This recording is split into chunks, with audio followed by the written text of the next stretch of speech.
সুপ্রিয় দর্শক আসসালামু আলাইকুম। আজকে আরেকটি রেসিপি আপনাদের সাথে শেয়ার করব।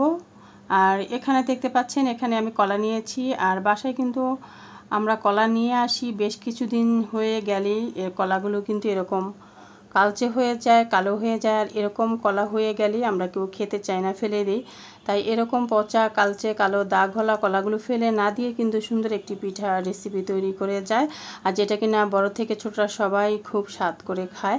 তো একটি রেসিপি আজকে শেয়ার করব, পিঠার রেসিপি। সেই জন্য এখানে আমি দুইটা কলাকে খোসা ছাড়িয়ে নিয়ে এখন কলাগুলোকে ম্যাশ করে নিচ্ছি একটি কাঁটা চামচের সাহায্যে। আপনারা চাইলে কিন্তু এখানে হাত দিয়েও ম্যাশ করে নিতে পারেন, তবে আমার কাছে সুবিধা হচ্ছে কাঁটা চামচ দিয়ে করলে খুব দ্রুত হয়ে যায় এবং খুব সুবিধা হয়, সেই জন্য আমি এখানে কাঁটা চামচ ব্যবহার করছি। তো কাঁটা চামচ দিয়ে কিন্তু মোটামুটি ভালো করে কিন্তু এভাবে ম্যাশ করে নিতে হবে।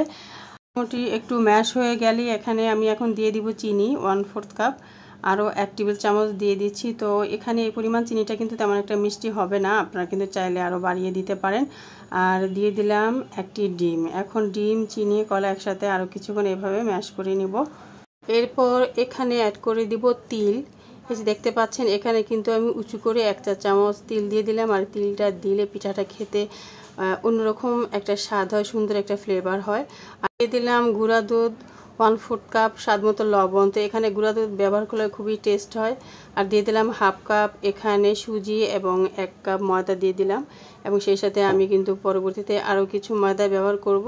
তো এখানে আমি টোটাল আরও 1.5 কাপ, কিন্তু 1/2 কাপ ময়দা ব্যবহার করেছি, প্রথমে 1 কাপ, তো 1.5 কাপ ময়দা ব্যবহার করলাম। এখন ভালো করে সব উপকরণ ভালো করে চামচ দিয়ে এভাবেই নেড়ে নিয়ে একটি ময়ান রেডি করে নেব।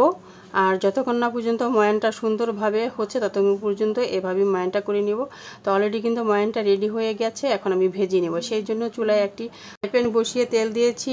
আর এই যে এখানে কিন্তু চাইলে আপনারা এরকম একটি চামচের মাধ্যমে কিন্তু পিঠাটা দিতে পারেন তেলের মধ্যে, কিন্তু আমি চামচ ব্যবহার না করে হাত দিয়ে দিচ্ছি। আপনারা চাইলে কিন্তু হাত দিয়ে দিতে পারেন কিংবা চামচ দিয়েও দিতে পারেন।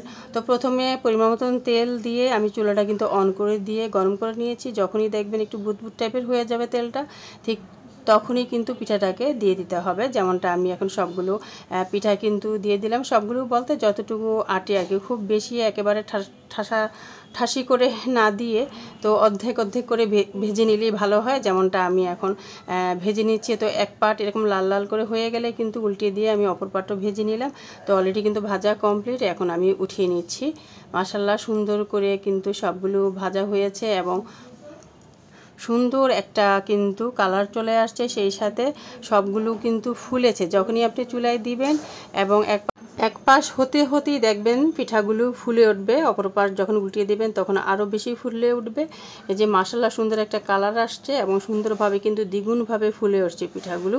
তাইলে আপনারা এখন থেকে কালো কলা, কালচে কলা, একটু পচে গেলে যেই কলাগুলো আমরা ফেলে দিই বা আপনারা ফেলে দেন, না ফেলে দিয়ে সেই কলাগুলো দিয়ে এই যে এরকম করে সুন্দর করে পিঠা বানিয়ে নেবেন। ঘরের সবাই কিন্তু মজা করে খাবে।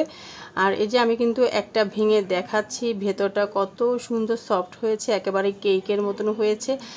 দর্শক, আশা করছি আজকের রেসিপিটা আপনাদের খুবই ভালো লেগেছে। ভালো লাগলে ভিডিওতে লাইক দিয়ে ভিডিওটা দেখে নেবেন। সেই সাথে আপনি আমার চ্যানেলে নতুন হয়ে থাকলে সাবস্ক্রাইব করে অল বাটনে প্রেস করে চ্যানেলের সাথেই থাকবেন। ভালো থাকবেন সবাই।